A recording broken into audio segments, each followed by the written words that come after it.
तो आइए बात करते हैं आज के मुख्य समाचार में देश भर की तमाम बड़ी खबरों पर नजर डालते हैं। इससे पहले आप हमें कमेंट में जरूर बताएं कि आप ये वीडियो कहां से देख रहे हैं। अगर आपने अभी तक इस वीडियो को लाइक नहीं किया, लाइक करके चैनल को सब्सक्राइब जरूर करें। आज से 18 जून तक फ्रांस के दौरे पर रहेंगे पीएम मोदी। G7 समिट में होंगे शामिल। भारत इनोवेट्स इवेंट का करेंगे उद्घाटन। भारत और फ्रांस के संबंध लगातार गहरे हुए हैं। पीएम मोदी 7वीं बार आधिकारिक तौर पर फ्रांस जान करेंगे। पीएम मोदी 7वीं बार आधिकारिक तौर पर फ्रांस गहरे करना है रहे हैं। इस दौरान दोनों देशों के बीच कई अहम समझौते हो सकते हैं। केंद्र सरकार असम व नागालैंड के बीच समझौता। अगले साल 1-2 राज्यों को छोड़ पूरे पूर्वोत्तर से हटेगा सशस्त्र बल अधिनियम। इसके अलावा केंद्र सरकार असम और नागालैंड के बीच सीमा विवाद वाले इलाके में लंबे समय से बंद पड़े तेल और गैस उत्पादन को फिर से शुरू करने पर सहमति बनी है। पेट्रोल पंप पर नहीं मिलेगा। 200 लीटर से ज्यादा डीजल ड्रम फुल कराना है तो 39 रुपए ज्यादा लगेंगे। पेट्रोल पंपों से बल्क यूजर्स की खरीद पर 90 दिन की लगी रोक। अब केवल थोक केंद्रों से पेट्रोल डीजल मिलेगा। रिटेल और थोक कीमतों के अंतर के कारण लिया फैसला। अब इन ग्राहकों को केवल थोक बिक्री केंद्रों से ही ईंधन खरीदना होगा। यह पाबंदी शुरुआती तौर पर 90 दिनों के लिए लागू की गई है, जिसे नया सरकारी आदेश जारी करके आगे बढ़ाया जा सकता है। राज्यसभा नामांकन रद्द होने के खिलाफ मीनाक्षी की याचिका खारिज। सुप्रीम कोर्ट के फैसले के बाद बोली, पहले वोट चोरी होती थी, इस बार सीट चोरी हुई। मोदी सरकार को 73 पूर्व नौकरशाहों का ओपन लेटर। बोले, बार बार की चूकों से शिक्षा व्यवस्था पर भरोसा कमजोर। शिक्षा मंत्री की जवाबदेही पर उठाए सवाल। कहा, परीक्षा संबंधी लगातार सामने आ रही गड़बड़ियों ने देश की शिक्षा व्यवस्था पर लोगों का भरोसा कमजोर किया है। उन्होंने सरकार से परीक्षा प्रणाली में पारदर्शिता और जवाबदेही सुनिश्चित करने के लिए तत्काल कदम उठाने की अपील। आरएसएस प्रमुख मोहन भागवत की ट्रेन पर हुआ पथराव। फिरोजाबाद में शताब्दी एक्सप्रेस का इकोन कोच बना निशाना। कानपुर से दिल्ली जा रहे थे। देश में मानसून के आगे बढ़ने का सिलसिला जारी। अगले 3 दिन में मानसून के झारखंड, छत्तीसगढ़, ओडिशा और उत्तर प्रदेश में एंट्री करने की संभावना। इधर दिल्ली, एनसीआर और हरियाणा के कई इलाकों में 70 से 80 किमी प्रति घंटा की रफ्तार से हवाएं चली। मध्य प्रदेश, राजस्थान समेत 22 राज्यों में ऑरेंज अलर्ट। बिहार में बिजली गिरने से 10 की मौत। ममता की हार के 14 दिन बाद ही टीएमसी टूटी। बागियों का 18 मई को स्पीकर को भेजा लेटर सामने आया। इसमें 19 सांसदों के साइन।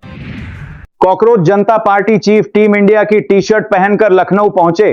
बोले, अपनी बात रखना हमारा अधिकार। 6 घंटे प्रदर्शन की अनुमति मिली। NEET UG re exam 195 minute का होगा। 4 रफ वर्क शीट मिलेंगी। नेटा ने जारी की री एग्जाम की गाइडलाइंस। री एग्जाम अब 21 जून को आयोजित किया जाना है, जिसे लेकर नए बदलाव किए गए हैं।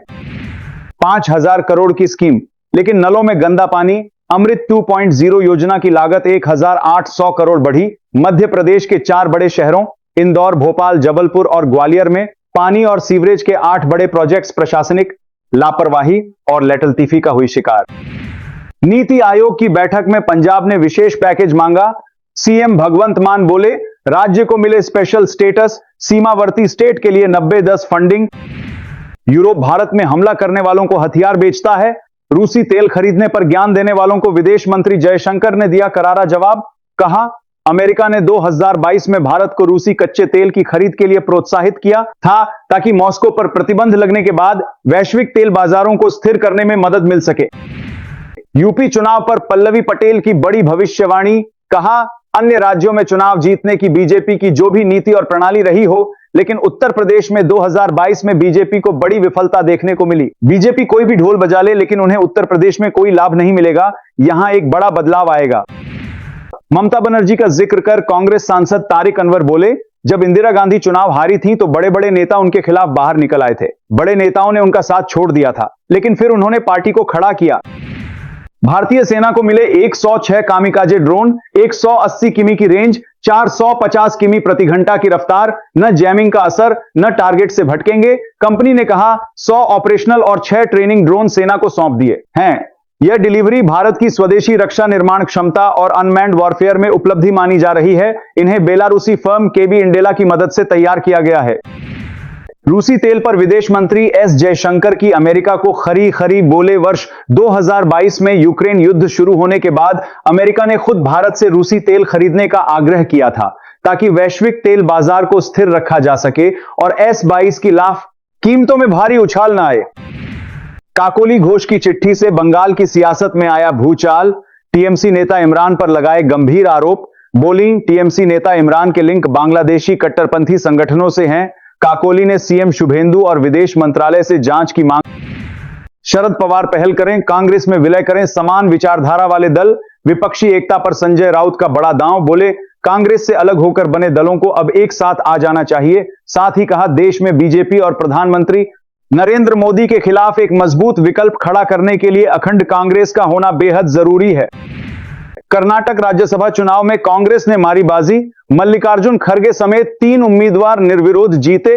बीएपी का भी एक प्रत्याशी विजयी घोषित। इस रिजल्ट के साथ ही कांग्रेस ने कर्नाटक में अपनी मजबूत सियासी स्थिति का एक बार फिर से प्रदर्शन किया है। तमिलनाडु के सीएम विजय ने किसानों के लिए खोला खजाना। टीवी के सरकार ने लॉन्च की 134.83 करोड़ की कुरवई योजना। यह योजना राज्य में कुरवई धान की खेती को बढ़ावा देने के लिए है। इसका लाभ तमिलनाडु के डेल्टा और गैर डेल्टा दोनों जिलों के किसानों को मिलेगा। सुप्रीम कोर्ट में मीनाक्षी नटराजन बोली चुनाव आयोग ने मनमानी की। राज्यसभा चुनाव लड़ने दिया जाए, वोट नहीं मिले तो हार मंजूर। यही लोकतंत्र की प्रक्रिया है। मध्य प्रदेश की तीसरी सीट के लिए कांग्रेस ने मीनाक्षी नटराजन को उम्मीदवार बनाया था। यूपी चुनाव में इंडिया एनडीए में सीट बंटवारे की हलचल शुरू। बीजेपी अभी चुप, सहयोगी एक्टिव। सपा कांग्रेस में मंथन जारी। वहीं कांग्रेस के जनरल सेक्रेटरी अविनाश पांडे ने कहा पार्टी राज्य की सभी 403 विधानसभा सीटों पर चुनाव की तैयारी कर रही है। सायोनी जैसे लोग पाला बदल लें तो किस पर भरोसा करेंगे। कुछ ऐसा ही बागी विधायक अखरुज्जमान ने किया। टीएमसी में बगावत पर छलका महुआ मोइत्रा का दर्द। बोली कुछ बातों से मुझे वाकई दुख हुआ है। सायोनी मेरी बच्ची जैसी है, मेरी बहन जैसी है। अगर कोई और हमारा साथ छोड़ता तो मुझे दुख नहीं होता, लेकिन जब मैं उसकी ओर देखती हूं वह मुझे मेरी बेटी की उम्र की लगती है। मैं उसे उसी तरह प्यार करती हूं। नोएडा से जेवर एयरपोर्ट तक चलेंगी इलेक्ट्रिक बसें। सीएम योगी ने दिखाई हरी झंडी। अयोध्या को लेकर कही बड़ी बात। अयोध्या में इंटरनेशनल एयरपोर्ट बनकर के तैयार। महर्षि वाल्मीकि को समर्पित एयरपोर्ट आज अयोध्या में संचालित हो रहा है। पीएम मोदी के सामने सीएम सुक्खू ने उठाए कई मुद्दे। बीबीएमबी से 4000 करोड़ रुपए बकाया मांगा। 1500 करोड़ के राहत पैकेज का मुद्दा उठाया। गुजरात के राज्यपाल बोले आज हम खेती नहीं पाप कर रहे, यूरिया डालकर पीढ़ियां बर्बाद कर दी। पूर्व केंद्र मंत्री ने कहा एक दिन कलेक्टर का बेटा कहेगा किसान बनूंगा। लखनऊ में छात्रों का प्रदर्शन। कॉकरोच पार्टी चीफ भी पहुंचे। यूपीएसआई अभ्यर्थी बोले अभिजीत आए तो आंदोलन तहस नहस हो जाएगा।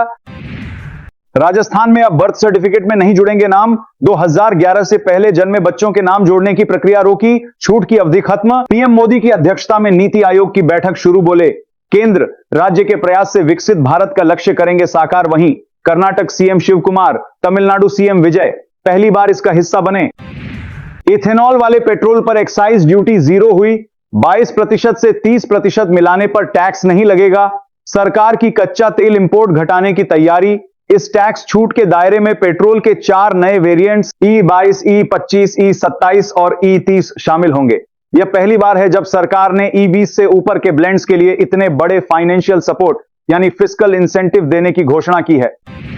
पीएम मोदी ने दिल्ली स्थित भारत मंडपम में आयोजित एनडीए बैठक को किया संबोधित। बोले कांग्रेस ने नाकामी का कलंक हिंदुओं पर लगाया। हमने सालों के काम महीनों में किए।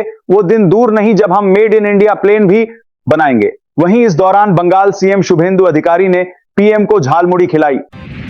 ममता बनर्जी की पार्टी टीएमसी में टूट जारी। एक और राज्यसभा सांसद प्रकाश चिकबड़ाइक ने दिया इस्तीफा। 4 दिन में तीसरे सांसद ने ममता का साथ छोड़ा। अब 10 राज्यसभा सांसद बचे। 20 लोकसभा सांसद पहले ही बगावत कर चुके। 58 विधायकों का भी अलग गुट।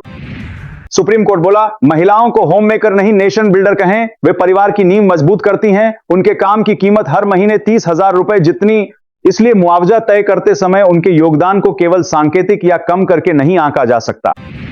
नीट री एग्जाम संसदीय समिति ने चीन, अमेरिका से सीखने की दी नसीहत। चीन बोला हमने बिना गड़बड़ी के 1.3 करोड़ छात्रों की परीक्षा कराई। देश एकजुट हुआ। अमेरिका का ईरान पर लगातार दूसरे दिन हमला। जवाब में ईरान ने कुवैत, बहरीन में अमेरिकी ठिकानों को निशाना बनाया। हॉर्मुज फिर बंद किया।